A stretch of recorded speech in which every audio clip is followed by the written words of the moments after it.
Hi, I'm Ms. Kovas, and I am here tonight because I want to share with you something that I use in my classroom. And one of the things I really like to have on hand for my students is games.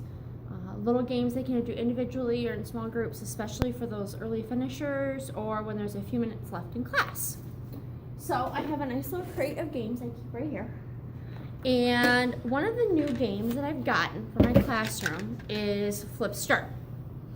And it's pretty cool. I got a level 1, and you can see the picture there. It says rainbow at the bottom, and it shows you what it's going to look like. So when we do this, and it may take me a few minutes, if you look inside, there's all kinds of different puzzle pieces. So I need to find the violet W, and that's the one that's going to go in the bottom. So we have to use the little stick here and maneuver the puzzle into the bottom. Shake it a little bit. There we go. To get it in. And I start at the bottom. Not everybody starts at the bottom. Sometimes when my students try this, they like to start at the top and work down. It doesn't really matter. It seems to work fine either way. Alright, so I laid the first piece in the bottom. I think maybe you can see it right there. And then I will pull the other pieces up to the top, and then I'll lay the next piece. Like I said, you can work from the top down or from the bottom up. So you can see, maybe, how I've laid the first two bottom pieces in there. And it's kind of cool because you can't open it up. Everything's secured in this tube, which is great because if your classroom is anything like mine, pieces get lost fairly easily for puzzles and games. So anything that has all of it self-contained in one little piece is great. I've had this one for about a week sitting in my classroom, and I've had a couple of students pick it up and play with it. They really seem to enjoy it. They were, of course, a little apprehensive at first. You can see I've got the first 3 pieces in the bottom there.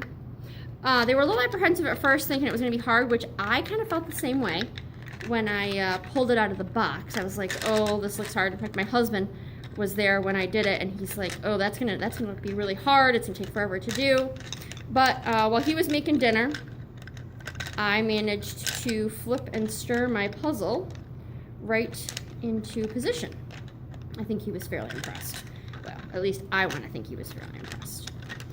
I had a student pick it up first hour a couple days ago, and she solved it in the few minutes before class started.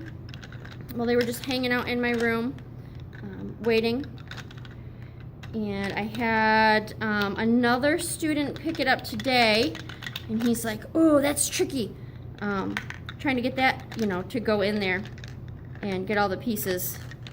And so he had was doing it in between classes today. He was in my room and picked it up.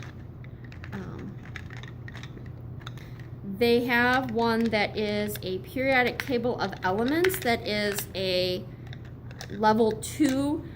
With a level 2, it appears, as best I can figure, the level 2s have like squiggly pieces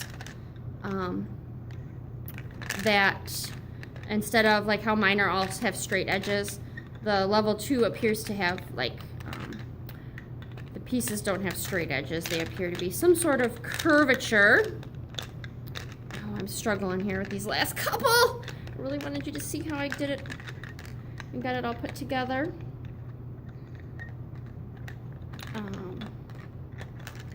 There, I think I got it now. Here we go.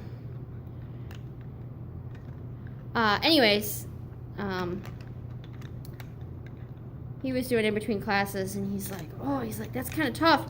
And, but he did think it was an interesting concept. Anyways, they have a periodic table of elements that it's a level 2, and I really think it would be a pretty great thing for any science teacher. Look, there's my rainbow.